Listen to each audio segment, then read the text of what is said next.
Hello, everybody, and welcome to Web and Beyond Live for August 9th, 2021. I'm Ray Sidney Smith. I am president of W3 Consulting and managing director of W3C Web Services, which provides affordable WordPress hosting and web hosting, as well as name registration and other web-related services for small business. And so this is Web and Beyond Live, my weekly show to talk to you about things that are important to you as small business owners doing digital marketing in today's digital age. And so today we're going to talk about a smattering of stories. One, I wanted to talk a little bit about some billionaires. I wanted to talk a little bit about Twitter news and some other items that I have on my list. And then we're going to close out the show talking about QR codes. What are they and why they've been so popular in the past year and a half during the pandemic. And so let's get started. Let's hop right in. If you're here with me live, feel free to comment, ask questions as we make our way along. I'm happy to answer those questions, and we will get right into it. All right. So first and foremost, it turns out that Jeff Bezos has lost his his notoriety as the richest man in the world, and he lost that to, of course, the French tycoon Bernard Arnault. He's the CEO of LVMH, and you may not know that name, but it is a huge fashion and luxury brand. And their funny story, Arnault, his children are all vying to become the successor to Arnault's kind of fortunes and taking up leadership at LVMH. But either way, the reason I bring that up at all is that LVMH is a 50% owner in a company with Rihanna. And Rihanna has officially become a billionaire. And so now she is the richest female musician in the world, which is notable. And but all of this was actually prefaced because LVMH is a brand, and Rihanna was born Robin Fenty, and she has this company called Fenty Beauty. And she launched that in 2017. And that's really what's helped her, grow, not just her music fortune, but also this beauty brand, this cosmetics brand that she's created. And how this relates to you is that we really need to start thinking through. Many times you as a small business owner are the figurehead of the company. You have your name, your face on everything. But reality factor is that people buy from brands, and those brands then contain personas, people that they work with. So I, as I frequently say, people buy from people they know, like, and trust, right? That's really important. But there is this overarching notion from some small business owners that they shouldn't have a brand that is beyond themselves because they believe that they're the best salesperson for their business and all of these other things. And so I bring these kind of trio of stories up because it's really important for us to understand that sometimes a brand is really important for being able to get beyond what might be just an acceptance of who you are, right? So, someone might not buy from Rihanna because, she's just a famous musician, but they're buying from Fenty Beauty without potentially even knowing that it's associated with Rihanna. And that helps her in some way, shape, or form, right? Those people who know are going to love it and are going to buy it because it's connected to Rihanna. And those people who are just aware of Fenty Beauty are buying it because of the quality of the product and its luxury, components connected to it. So think that through when you're thinking about your own business. Do you want that business to survive you and grow beyond you at some point? And is there potentially, for whatever reason, a concern about you being the figurehead of the brand and therefore switching that, also thinking about, future sale. I've always thought about my own company, and, the reality is that it will hopefully survive me in some way, shape, or form. And so I don't want it to be my name and, my face on things. I want it to be something separate so that I can go ahead and do other things, in future times in my life. And so having a brand is a protective layer, not just the legal aspects of legal entities, but the brand is really very powerful because you can help mold it and shape it into what you need and want it to be. Rihanna had, all kinds of paparazzi type media issues a few years ago, and that could be problematic for a brand. But by putting Fenty Beauty out there, she was able to really lead it in a different direction. I thought that was really interesting, just to kind of note for everybody, because I know it is something that frequently comes up: is should I create a brand?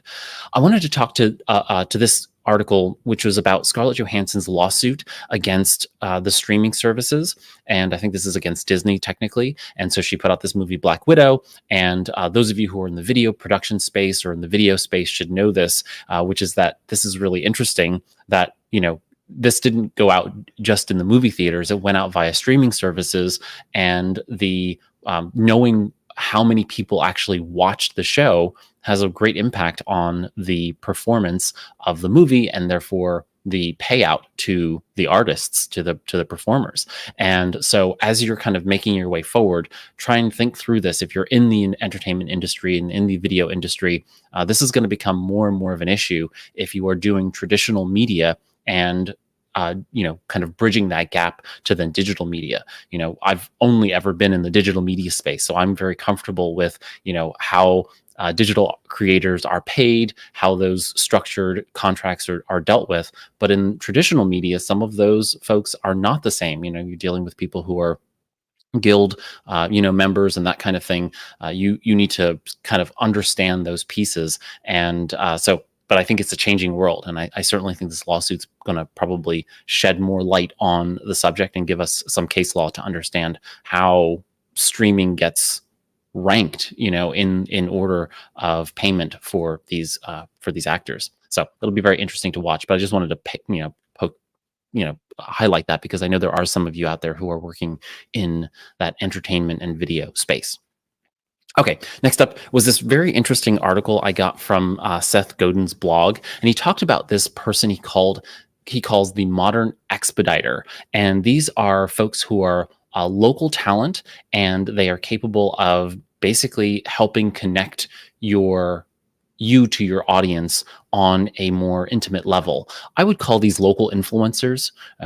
And I think that this is just really, really important for us to kind of keep considering over and over again, and reminding everybody that many times what we hear in the media is that you have to go out there and you have to find these big influencers with millions of fans and so on and so forth. And as you've heard me talk about in the past, the reality is that many times those large influencers don't have very much influence over the people who matter to you. And so you could spend a lot of money and still not get a high return on investment.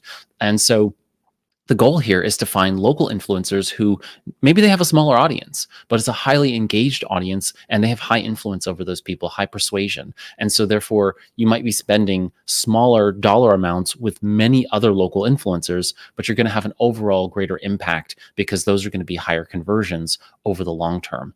And so this article just reminded me of that fact, and I wanted to reiterate that to everybody as you think through, should you be using influencer marketing in your strategy? I think the answer is most likely yes. In most categories of business, you can be using local influencers. And the idea here, though, is to make sure that you have somebody who knows the terrain, who knows their audience very well, and who has great persuasion over them. And they should be able to tell you, when I tell people to buy things, I usually get X percentage of response. It's not a guarantee, but it's certainly more helpful to know what kind of return on investment you're going to be putting into that local influencer. And again, this is about spreading. This is, it's like cost averaging. You're basically spreading this across many different local influencers to ultimately get to the number of sales you want out of that kind of influencer marketing strategy. All right, moving right along. This article always just makes my blood boil.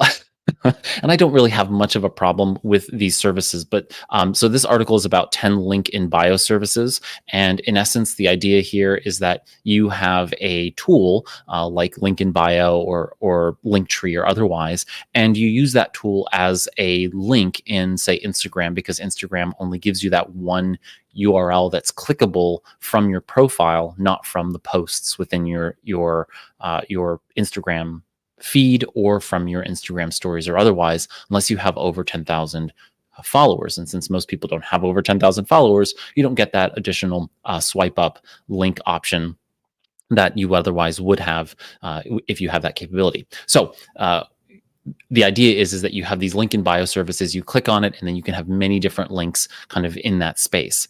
But as I frequently tell my clients, I want you to just create a page on your own website.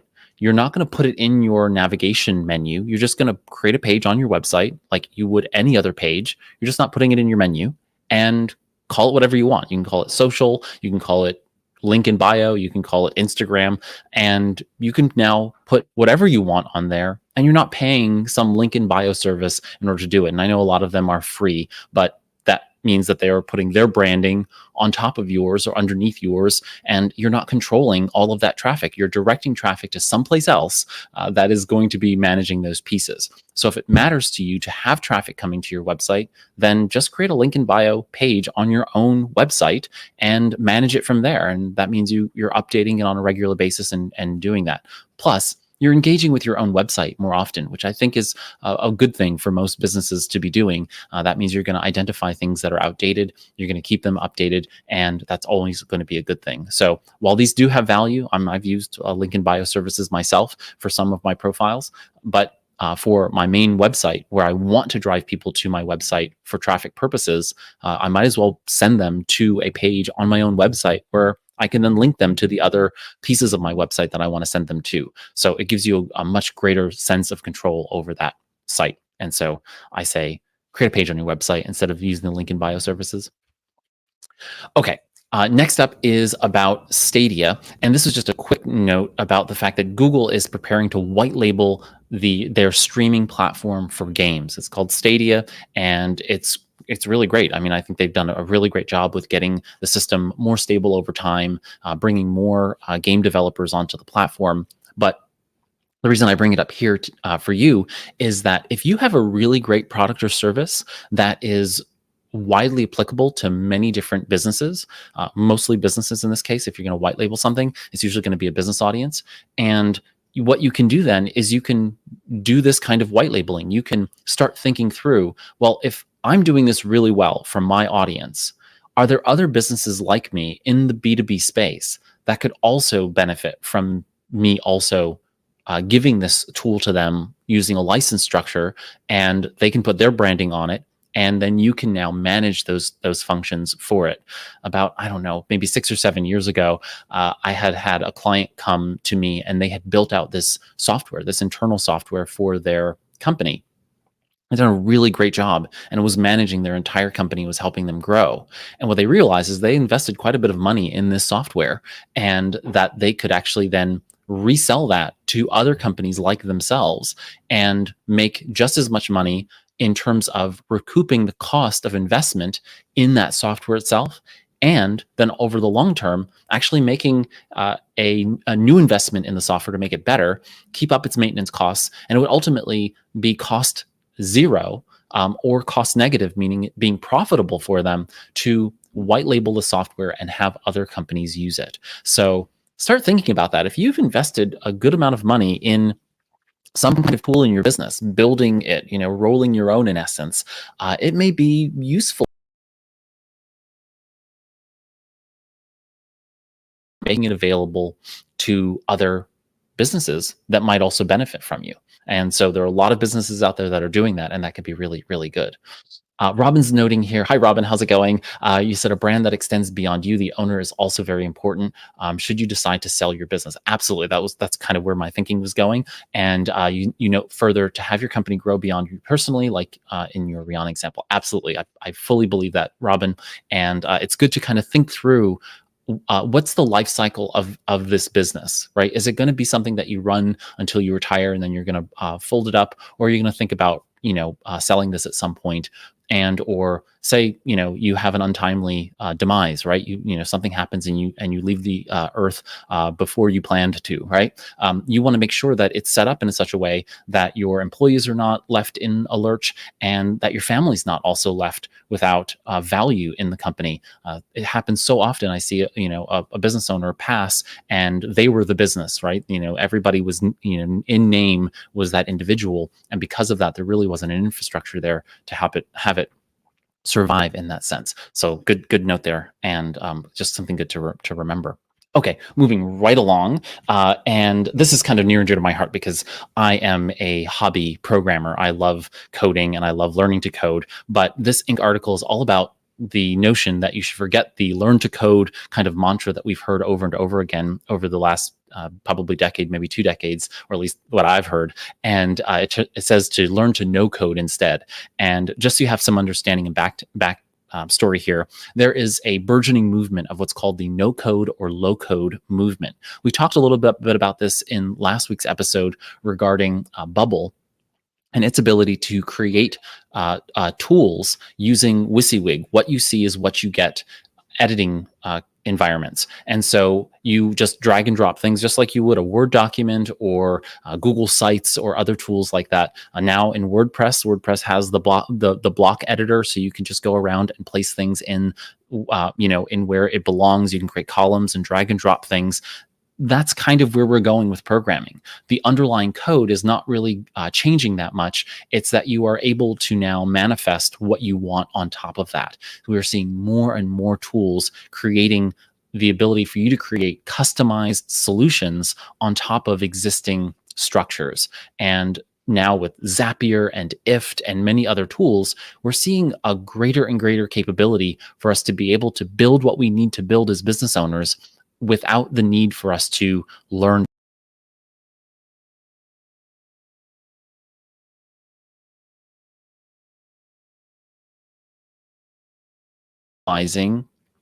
Google Sheets. You don't need to know anything else other than how to use Google Sheets. And then you use AppSheet to be able to do that. And that's all caked into your Google Workspace business account. So we have a lot of opportunity here now to be able to use these no code or low code environments. So if you do know a little bit of HTML or CSS or JavaScript, you can go way beyond the existing no code tools. But even with no code tools, you can do that. I frequently tell clients, you can build a mobile application today knowing nothing about coding.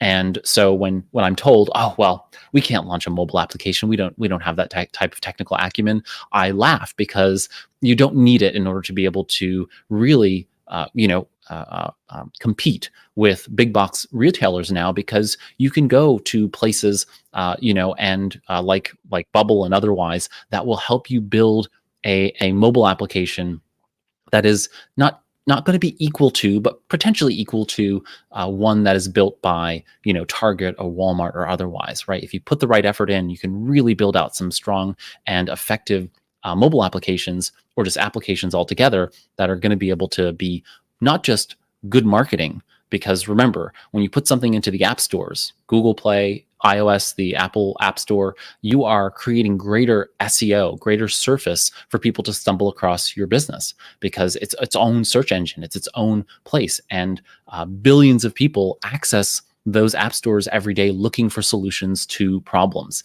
And if you can be found there, that's just another place you can be found. And it can be as simple as syndicating the content you put out currently, either through blog, podcast, video, or otherwise, but adding additional functionality as simple as, say, a tool that helps calculate, how much your services are going to cost, or if you buy something in wholesale, how much that is going to cost them for shipping and otherwise. You can do some really effective basic tool creation in a no code or low code environment, publish that as a mobile app, syndicate that into the app stores, and be found by many, many more people than you otherwise would ever have been found. And that's really effective SEO in the mobile app space. So this covers a wide gamut of being found, but I think that a lot of people don't really give credence to the no code, low code space that is really, really powerful today. So anyway, I just wanted to point that out to everybody. Small news, but TikTok is now the most popular mobile video app. I'm not surprised at all that that's the case. I think they will continue to stay popular among the millennial and younger crowd, and I'm still not doing anything on TikTok.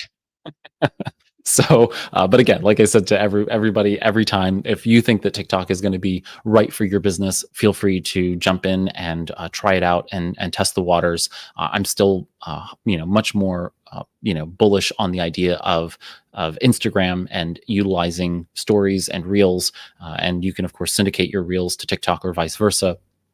And so you have a lot of opportunity there, but I don't see, my type of business being useful there, and yours might be. So I think that if you're certainly in a retail brand going after a younger demographic, and if your business lends to this notion of being able to kind of mix and remix video, then that makes a lot of sense. It just is one of those things that it takes a lot of time and energy. From my perspective, I just can't get over that hurdle of, it takes a lot of time, energy, and creative of muscle to put together each TikTok, and I don't particularly have that time in my business. So it's just not going to be a place that I put a lot of time and energy in. But you may want to.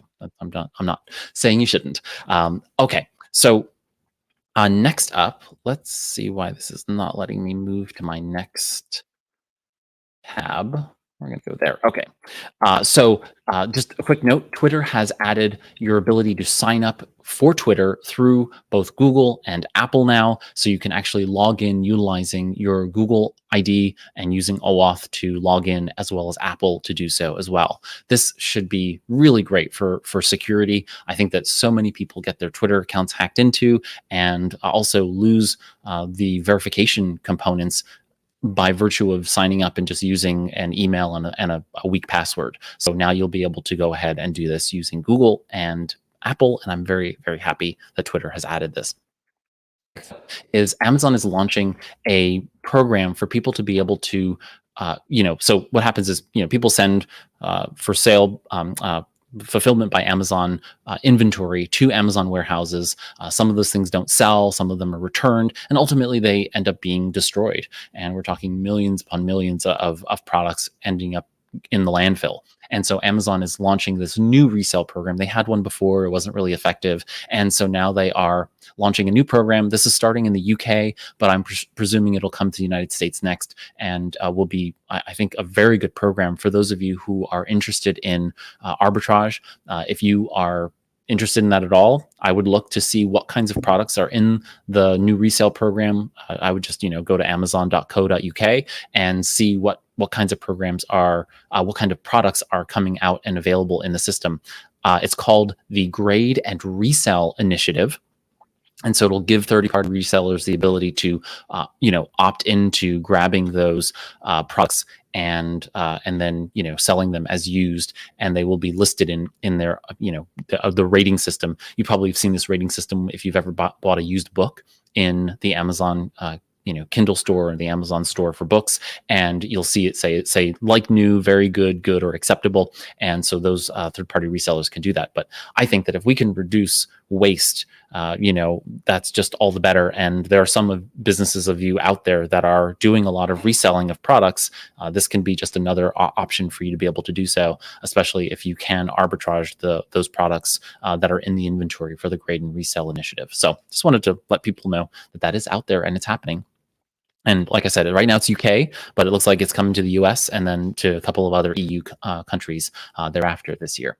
All right. So last but not least, I wanted to bring up the fact that QR codes are a thing of the present. You probably have seen now a QR code if you've gone to a restaurant or a retail location in recent history. Because of the pandemic, people are trying to do touchless everything, and that includes going and checking in to places. I know this is very popular in Australia and other countries where you basically scan a QR code everywhere you go, and that helps to track whether or not you've been exposed to someone who has been then diagnosed with COVID-19 or something like that. So the idea then is that has extended here in the United States to menus being available. So you could just pull out your phone and scan a QR code. By the way, if you don't know, your both Android and iOS both have the ability to scan and pull up QR codes directly in the native camera apps. So if you're using the Google camera app, or if you're using the iOS camera app, all you need to do is open your phone, and on iOS, the camera app will just automatically identify the QR code. If you're in Google Camera, you do have to slide over to that mode, and you'll see in mode Lens, and you'll have to be in the latest version of the Google Camera app, and Lens will automatically identify it. You just click on that QR code and it will launch the site for you. So it's all built into the operating systems now for you to be able to access these items. So it's not a high bar to get access to QR codes, and creating QR codes are actually quite easy now today as well. But if you're not aware of what a QR code is, let's start there. A QR code is a a 2D barcode. And so if you know what a 1D barcode is, you've gone to the grocery store and you see those barcodes with the single lines. It's actually a repeat. If you go from left to right or right to left, the barcode is actually repeated to the center, and it allows for you to be able to go ahead and scan products, all kinds of SKUs across those various products. QR codes are then put in 2 dimensions so that you're able to actually direct them to a specific location, meaning a URL or a URI that will send somebody to your website or to a specific point on the internet. So it's very powerful in that sense because it has a lot more flexibility. And what this article is really talking about is the fact that because of the pandemic, we've seen a tide change in the way in which people have been utilizing QR codes, and that they're probably here to stay. It's funny because I wrote about QR codes in 2014, and I have a very specific use case for them in Solomo Success. And so, and in essence, I've basically talked about the waning of the QR code and its popularity, but that it does have this one interesting use case, which is if it's in a fixed location, it does give you the ability to identify why people came to a location and to give them information to access from that location, which is very, very powerful. There are other use cases for QR codes, but in this particular environment where the pandemic has forced people to want to go to touchless, this has built a whole new kind of renaissance for the QR code, and it's very interesting to watch. But if you are interested, you can see how I'm using just a free tool here. I've gone to QR Code Monkey, and it allows you to be able to customize your content. So you can see here, I've just placed the URL for webandbeyondlive.com. I've set a color. These are our brand colors. I've added a logo, and I've gone ahead and customized the design so that it does some shaping for us. And you can see here that we have now a QR code that was generated, and now you can print and utilize that anywhere. You can do it in black and white or in color like it is on screen here. So you can really brand these. As I've always said, QR codes are kind of ugly. And so putting those black and white things on your website can be a little bit, not brand pretty. It's just not an aesthetic appeal thing. And to be quite honest, we really want these QR codes on physical matter. We want them printed and in places, right? They're really about being in a location so that people can interact with things in a touchless environment and also remember your company when they leave it, right? The whole idea is that it's now in their web history so that when they go home, they can go, oh, you know what? I saw that really interesting thing, or I interacted with that really interesting product in that store. What was it? Oh, let me go to my web history and find it, and they'll be able to do so. And so by being able to color and add a logo and otherwise, QR codes can have up to a 20% error rate. So as you can see here, I've added this logo in the center, and this QR code will still work because I know that it can have 20% of the entire image completely unusable, and it will still pick up the data necessary in order to be able to scan. So think about in your own world how you can increase the message that you want to create safety for your customers by putting, say, a QR code on your front door of your office or your retail store, giving immediate access to, say, your Google My Business listing, or directing people to a download so that when people click on it, they're accessing an ebook that you want to be able to give them, or a checklist or something like that. Once they're done reading the checklist, they then know the next step to continue down the funnel to interacting and engaging with your business toward a sale. So QR codes are really interesting. I think it's funny that they have, found this resurgence in the world, and I'm looking forward to seeing how people really utilize QR codes going forward. And so with that, we have reached the end of our time together. If you want to keep up to date with all of the stuff we have going on, we do have the Web and Beyond community. If you go to www.webandbeyond.community, you'll find our upcoming events. That includes our monthly roundtables. We didn't have one in August just because of scheduling conflicts, but we'll resume in September. So we have our monthly roundtables in the community. We have webinars that happen twice a month. And we have other events that we are planning for the fall for our small business owners. So check out Web and Beyond community. It's free to join. And then you are in the community, and just make sure that you have the notifications turned on so you receive those emails when we do identify, put out notices of new events. And so thank you all for joining me for this Web and Beyond Live. If you've enjoyed the live stream, feel free to click the thumbs up icon. That helps us make new small business friends. And so thank you for doing that. You can also subscribe to the channel, and that'll notify you when we do go live in the future. If you have a question or a comment, feel free to tweet at me at W3, the number 3, W3 Consulting on Twitter. I'm always on Twitter. And of course, you can join us every Monday at 11 a.m. Eastern here, unless we otherwise note it because of holidays or schedule conflicts. We'll move it to another day in the week or something like that. But we're typically here on Mondays at 11 a.m. Thanks so much for spending this Web and Beyond live with me. I'm Ray Sidney Smith on behalf of W3 Consulting and our subsidiary W3C Web Services. Have a great week ahead, marketing your small business on the Web and Beyond.